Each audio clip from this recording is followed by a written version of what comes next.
everyone, kami dari kelompok 5 akan menjelaskan materi mengenai pasar digital dan pemodelan pasar digital. Nah, di sini pasti ada yang tahu, ada yang belum tahu nih. Apa sih pasar digital itu? Apa sih pemodelan pasar digital itu? Nah, daripada kalian bingung dan penasaran, yuk simak video dari kami.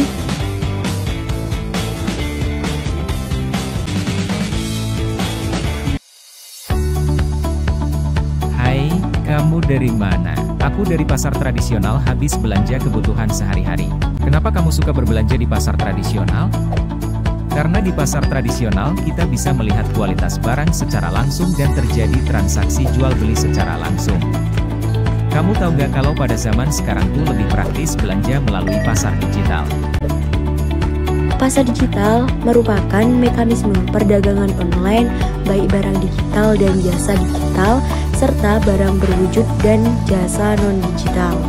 Adapun contoh dari pasar digital yakni ada barang berwujud seperti komputer, mobil, sedangkan untuk contoh jasa layanan non-digital itu ada jasa tata rambut dan jasa taksi. Pihak pemangku kepentingan kini yang berhubungan dengan pasar digital yaitu adalah pihak penyedia jaringan. Nah, di mana penyedia jaringan atau network provider atau NP ini adalah pemilik infrastruktur TIK yang diperlukan untuk perdagangan online yang mencakup seperti jaringan tetap, jaringan seluler, infrastruktur internet, serta fasilitas penyimpanan dan komputasi. Penyediaan infrastruktur yang memiliki jaringan seluler terkadang disebut juga sebagai operator atau pemegang jangkauan.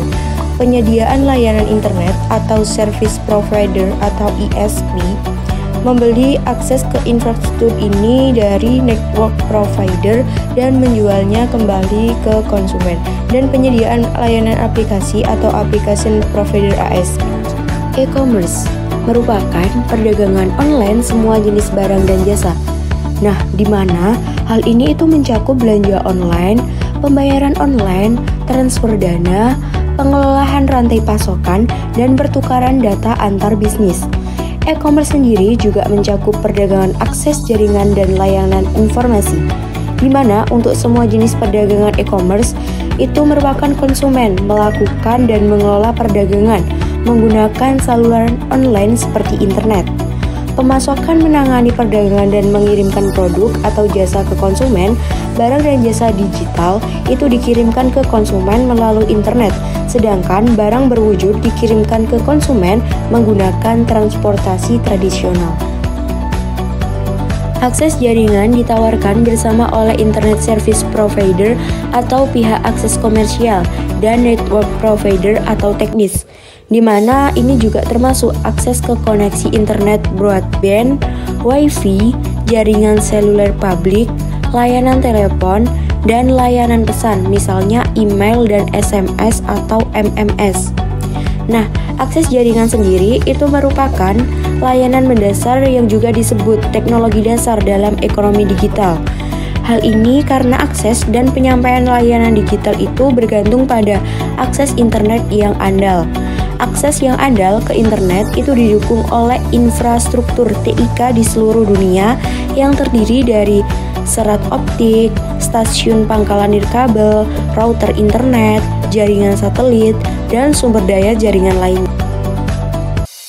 Pada gambar tersebut itu menunjukkan contoh bagaimana VNO atau ISPB perusahaan B itu terkait secara komersial dengan penyediaan jaringan atau NP yang dimiliki oleh perusahaan A. Baik perusahaan A dan B menawarkan layanan kepada konsumen melalui penyediaan layanan internet ISPA dan ISPB masing-masing. Nah, perbedaan dari utama di antara keduanya itu merupakan ISPA dimiliki oleh perusahaan pemilik infrastruktur ICT atau IP, sedangkan ISPB itu menyewa akses infrastruktur yang sama dari perusahaan A.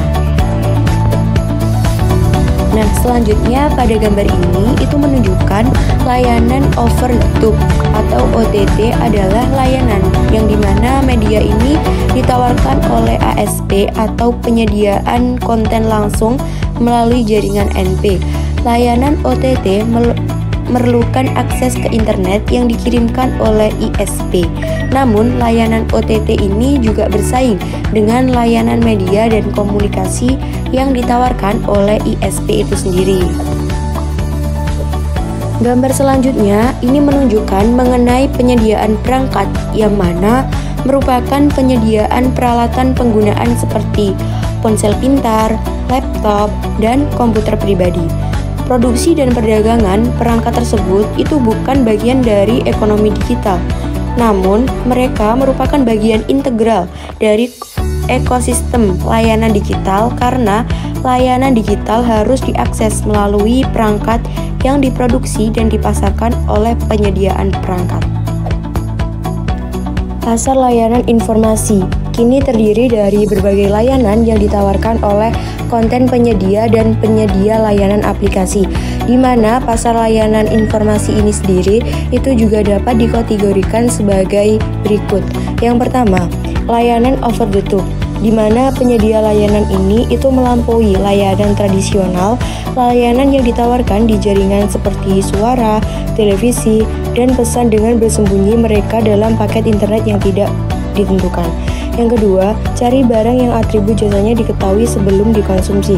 Yang ketiga, pengalaman barang yang atribut layanannya itu hanya diketahui setelahnya konsumsi. Yang keempat, pasar prosumer itu di mana penggunanya adalah produsen sekaligus konsumen nilai. Kelebihan pasar digital. Yang pertama, accessibility global, di mana pasar digital memungkinkan bisnis untuk mencapai pelanggan di seluruh dunia tanpa batasan geografis. Biaya rendah, di mana memulai bisnis online seringkali lebih murah dibandingkan dengan bisnis fisik. Pilihan produk yang luas, konsumen memiliki akses ke berbagai produk dan layanan dari berbagai penjual dan produsen, sehingga mereka memiliki pilihan yang lebih besar. Kemudahan berbelanja. Belanja online memberikan kenyamanan kepada konsumen. Personalisasi, di mana pasar digital tersebut memungkinkan personalisasi berdasarkan perilaku konsumen. Kekurangan pasar digital. Kekhawatiran keamanan. Ada resiko keamanan dalam berbelanja online seperti pencurian data pribadi dan finansial. Persaingan yang sengit, karena akses mudah ke pasar digital, persaingan dalam bisnis online ini dapat sangat tinggi. Ketergantungan pada teknologi, di mana bisnis online sangat bergantung pada teknologi. Kualitas produk yang tidak dapat diperiksa secara langsung, di mana konsumen tidak dapat memeriksa produk secara langsung sebelum membelinya, yang dapat menyebabkan ketidakpuasan jika produk tidak sesuai harapan. Nah, yang pasti kalian tadi sudah menyimak nih video materi pasar digital itu seperti apa, ada apa aja sih pasar digital itu. Nah, mungkin agar kalian lebih paham mengenai pasar digital, yuk simak studi kasus berikut ini. Kasus pasar digital dapat mempengaruhi gaya atau budaya konsumtif dari masyarakat yang semakin tinggi tanpa diikuti dengan pendapatan yang sepadan. Solusi. Salah satu solusi untuk mengatasi permasalahan pasar digital yang dapat mempengaruhi gaya konsumtif masyarakat itu adalah dengan meningkatkan literasi konsumen, di mana hal ini itu dapat dilakukan melalui edukasi yang lebih baik tentang pentingnya pemahaman tentang produk, harga, dan dampaknya terhadap keuangan pribadi. Selain itu, perusahaan dan pemerintah juga dapat mengimplementasikan regulasi yang lebih ketat terkait iklan dan praktik pemasaran yang merangsang perilaku konsumtif yang tidak sehat. Selain itu, kampanye kesadaran akan penting pengelolaan keuangan pribadi juga dapat membantu masyarakat untuk lebih bijak dalam berbelanja online. Pemodelan pasar digital.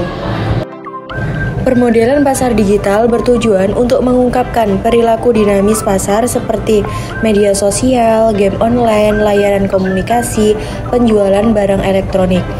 Pemodelan pasar digital itu memiliki 3 macam model, yaitu yang pertama ada model diffusi Bass, di mana model ini itu dikembangkan oleh Frank Bass pada tahun 1969. Nah, model ini juga menganalisis pasar menggunakan persamaan difusi pasar dan juga Bisa dilihat nih dari gambar ini yang menunjukkan model pasar sederhana untuk barang tahan lama, misalnya lemari es dan radio, atau barang yang hanya memerlukan satu unit barang tersebut, misalnya langganan surat kabar. Selanjutnya ada model pasar dengan persaingan dan perputaran. Bisa dilihat pada gambar yang menunjukkan model persaingan antara dua pemasok, yaitu pemasok 1 dan pemasok 2, yang dimana itu menawarkan layanan yang sama, misalnya komunikasi seluler. Nah, model ini itu terdiri dari 3 status pelanggan, yaitu pelanggan potensial, pemasok 1 dan pemasok 2. Lalu model ini terdiri atas 4 aliran, yaitu aliran pelanggan baru dari calon pelanggan ke pemasok 1, aliran pelanggan baru dari calon pelanggan ke pemasok 2, alur pelanggan dari pemasok 1 ke pemasok 2, dan aliran pelanggan dari pemasok 2 ke pemasok 1. Kelebihan pemodelan pasar digital. Yang pertama, analisis data yang mendalam. Yang kedua, prediksi yang lebih akurat. Yang ketiga, pengambilan keputusan yang lebih baik. Yang keempat, optimasi sumber daya. Yang kelima, personalisasi yang lebih baik. Kekurangan pemodelan pasar digital. Yang pertama, keterbatasan data. Yang kedua, kemungkinan bias data. Yang ketiga, kompleksitas model. Yang keempat, perubahan cepat di pasar digital. Yang kelima, biaya dan sumber daya. Nah, yang selanjutnya yakni ada studi kasus dari pemodelan pasar digital. Yuk simak studi kasus berikut ini. Kasus Sudden Inc merupakan perusahaan dagang yang bergerak pada bidang fashion, perlengkapan hingga aksesori distro yang telah menerapkan sistem pemasaran secara offline dan pengenalan produk yang hanya dilakukan pada toko, sehingga pelanggan hanya mengetahui spesifikasi produk jika berbelanja pada toko serta melalui perorangan dan media telepon.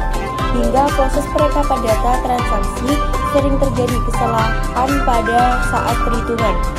Belum juga menerapkan sistem marketing yang baik untuk pelanggan karena tidak adanya potongan harga, belum menerapkan proses transaksi penjualan secara online, serta pemasaran yang belum menerapkan strategi marketing. Solusi: membuatkan sistem pada distro Sudden Inc untuk menangani masalah pengenalan produk, proses transaksi, penjualan produk, promosi produk, dan sistem pelayanan dengan penambahan seperti chatting. Sistem dibangun ini dengan menggunakan web sehingga lebih mudah diakses secara online oleh konsumen.